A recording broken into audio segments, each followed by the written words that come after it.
वारिस छोटी रोचक कहानी part 2। Good morning everyone. Hello India. Hello India. बड़ों को ढेर सारा प्रणाम, छोटों को ढेर सारा प्यार और मेरे सारे सब्सक्राइबर कैसे हैं आप सबको ढेर सारा राम राम, गणपति बप्पा मोरिया।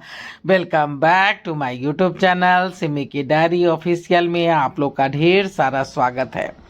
दोस्तों, वारिस जो छोटी रोचक कहानी है इसका फर्स्ट पार्ट मैं रख चुकी हूँ। अब मैं सेकंड पार्ट रखने जा रही हूँ।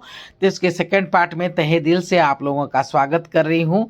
अब तक आप लोगों ने देखा कि पूजा जो मिसेज दीक्षित है उसे कुछ लोग परेशान करते हैं। बाद में बातचीत के दौरान पता चलता है कि ये बजाज एंड बजाज कंपनी के जो ऑनर हैं उनके भेजे हुए आदमी हैं।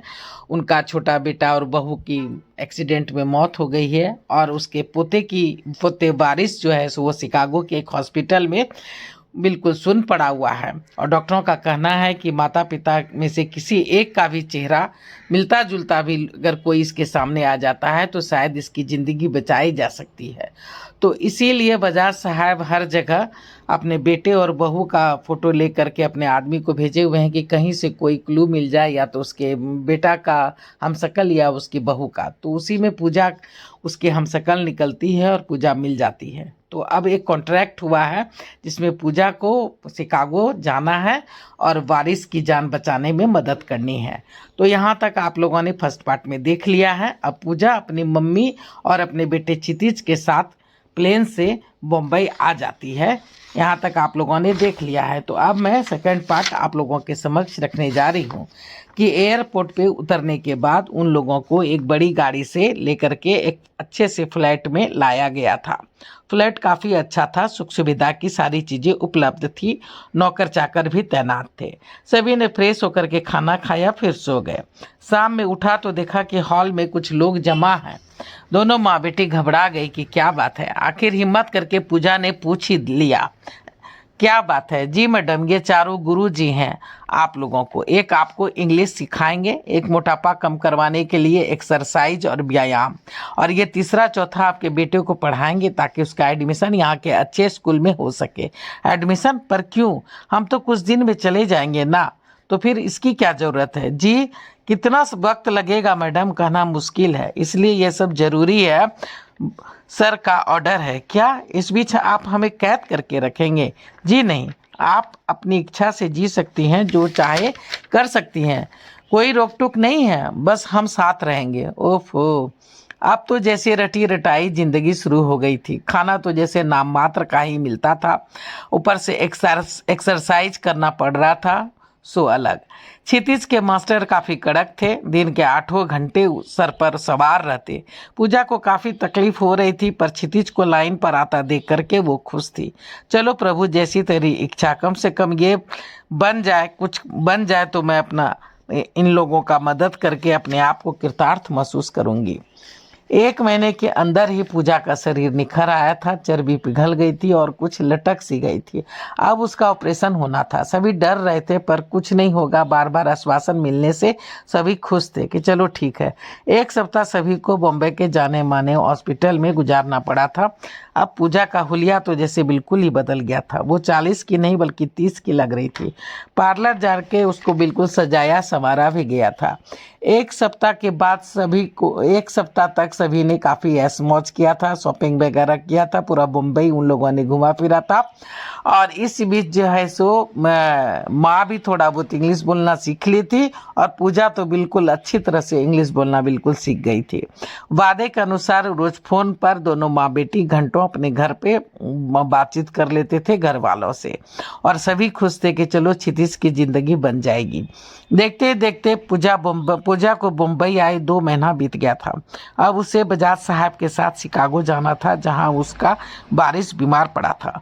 सारी फॉर्मेलिटीज़ पूरा हो गई थी, पासपोर्ट वीसा सारी तैयार हो गए थे। फिर एक शाम का फ्लाइट का समय था और शाम को फ्लाइट था, सभी एयरपोर्ट पहुंच चुके थे। फिर हवाई जहाज पर सवार होकर सभी उड़ गए थे। पूजा की मम्मी को अपनी तकदीर पे भरोसा नहीं हो रहा था, वो तो फूले नहीं समा रही थी। शिकागो पहुंचने के बाद सभी एक होटल में ठहरे थे। वहाँ पे फ्रेश होने के बाद सब ने मिलकर फिर से रिहर्सल की थी और नानी और नाती होटल में रह गए थे और पूजा हॉस्पिटल की ओर बजाज साहब के साथ रवाना हो गई थी। उसने बिल्कुल आधुनिक कपड़े पहने थे, उसका श्रृंगार भी उसी तरह से हुआ था। उसे ही ऐसा वटपटा लग रहा था, पर क्या करती, मजबूर थी। रास्ते भर दोनों खामोश रहे, कोई बातचीत नहीं। पूजा बिल्कुल बोर हो रही थी, पर क्या करती। 10 मिनट के सफ़र के बाद दोनों हॉस्पिटल पहुंच गए थे। बजाज साहब उसे लेकर के सीधे केबिन में चले गए थे। हेलो डॉक्टर, हेलो, इनसे मिलिए, यही हैं बारिश की मम्मी। आपका मतलब? जी बिल्कुल हम शकल हैं। क्यों, ठीक है ना? जी हाँ, आइए। सारी बातचीत इंग्लिश में हो रही थी। पूजा समझ तो शुरू से लेती थी पर बोल नहीं पाती थी, पर अब तो उसने बोलना भी सीख लिया था। Please come with me. Yes yes doctor. दोनों केबिन की ओर बढ़ गए थे। बाहर से ही डॉक्टर उसे इशारा कर सारी बातें समझा दी थी। फिर दोनों अंदर दाखिल हुए थे। बारिश बिल्कुल सुन पड़ा था। Hello little master, how are you? Doctor काफ़ी देर उससे इंग्लिश में बातचीत करते रहे, साथ ही साथ उनका चेकअप भी किया, पर बारिश न हिला न डुला। देखो, तुमसे मिलने तुम्हारी मॉम आई है। पूजा एकटक बारिश को निहारे जा रही थी। उसकी उम्र भी क्षिति जितनी ही थी। इतना खूबसूरत बच्चा और ये हालत, इतना खूबसूरत बच्चा और ये हालत। अचानक पूजा का माँ का दिल पिघल उठा, उसकी आंखें भर आई। बारिश, ये क्या हाल हो गई तुम्हारी? ये क्या हाल बना रखा है तुमने? बोलते हुए पूजा कपसती रही, रटे हुए डायलॉग बोलती रही, पर बारिश पर कोई भी असर नहीं हुआ। वो 2 घंटे बैठ के चली गई। इधर क्षितिज का भी इलाज होना था, इसलिए उसे पास के ही दूसरे हॉस्पिटल में रखा हुआ था ताकि उसका जेनेटिक डिजीज क्योर हो सके। उसके सारे टेस्ट और जांच में 10 दिन लगने थे। कुछ इंजेक्शन वगैरह देना था, कुछ मेडिसिन कुछ दिन खाने थे। डॉक्टर ने पूजा को रोज दिन भर हॉस्पिटल में ही बिताने को कह दिया था। अब वो रोज बारिश के बारे में जानकारी इकट्ठा करती, उसके बारे में, उसके हाव भाव के बारे में कुछ किताबें पढ़ती जो उसके बारे में लिखी हुई थी, कुछ पुस्तकें पढ़ती, उसका वीडियो वगैरह देखती और उसके बारे में जानकारी इकट्ठा कर रही थी। और अस्पताल में जा कर के वो नाटक शुरू कर देती। वो मन लगाकर उसकी सेवा करती, उसे सारी बातें याद दिलाने की भरपूर कोशिश करती। देखते ही देखते 10 दिन बीत गए थे, पर कोई भी सुधार नहीं हो रहा था। डॉक्टर भी मायूस हो चले थे। इधर क्षितिज बिल्कुल ठीक हो गया था। अब तो दोनों नानी और नाती के मौज थे। दिन भर घूमना फिरना, शॉपिंग और जगह जगह की सैर करना।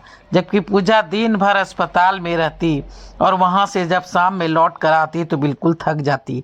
उसके बाद उसका दिल कहीं भी घूमने फिरने को नहीं करता था। वो होटल में ही पड़ी रहती और नानी नाती जब को खुश देख करके खुश हो जाती। दोनों रात भर अपने दिन भर के सैर सपाटे के बारे में सुनाते बताते। पूजा सुनते सुनते सो जाती। आज 11वां दिन था। वह मन ही मन भोलेनाथ से प्रार्थना कर रही थी, प्रभु दया करो इस बच्चे पे, कुछ तो नेक काम करवा दो मुझसे। आप आ गए? जी डॉक्टर। आप केबिन में चलिए, मैं आता हूँ। जी डॉक्टर। केबिन में दाखिल होते ही पूजा ने रोज की तरह फूल का गुलदस्ता बदला। हेलो बेटा, कैसे हैं आप?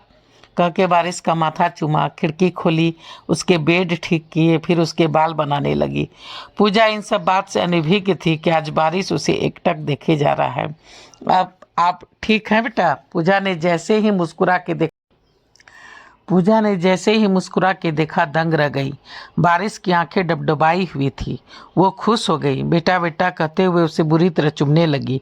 वो उठ के बाहर जाना चाह ही रही थी कि ताकि डॉक्टर को बता सके। तब तक डॉक्टर भी आ गए थे। बारिश ने उसका हाथ पकड़ रखा था। बहुत ही मुश्किल से बारिश के कंठ से निकला था, मम्मा। अस्पताल में खुशियों की लहर दौड़ गई थी। बजाज साहब को तुरंत फोन किया गया था। दोपहर होते होते पूरा बजाज हाउस अस्पताल में जमा हो गया था। सभी पूजा को देखकर दंग थे। उनका बार बार शुक्रिया भी अदा कर रहे थे। तो देखिए दोस्तों, बारिश का सेकंड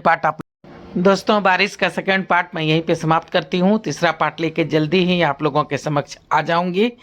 अगर पहली बार चैनल पे आए हैं तो थोड़ा सा सपोर्ट कर दीजिए, और सपोर्ट करने के लिए सबसे पहले सब्सक्राइब कीजिए, लाइक कीजिए, शेयर कीजिए, कमेंट्स कीजिए, बेल बटन को दबाना नहीं भूलिएगा, ताकि जब जब मैं वीडियो डालूंगी तो आपको नोटिफिकेशन मिलेंगे। अब मैं अपनी वाणी को यहीं पे विराम देना चाहती हूँ। जय भोलेनाथ, हर हर महादेव। और आप लोग का ढेर सारा थैंक्स कर रही हूँ आपके सपोर्ट के लिए, सब्सक्राइब करने के लिए, लाइक करने के लिए, कमेंट्स करने के लिए और मेरे वीडियो को देखने के लिए। Thanks for watching my video. Thank you, thank you and thank you very much for watching my video.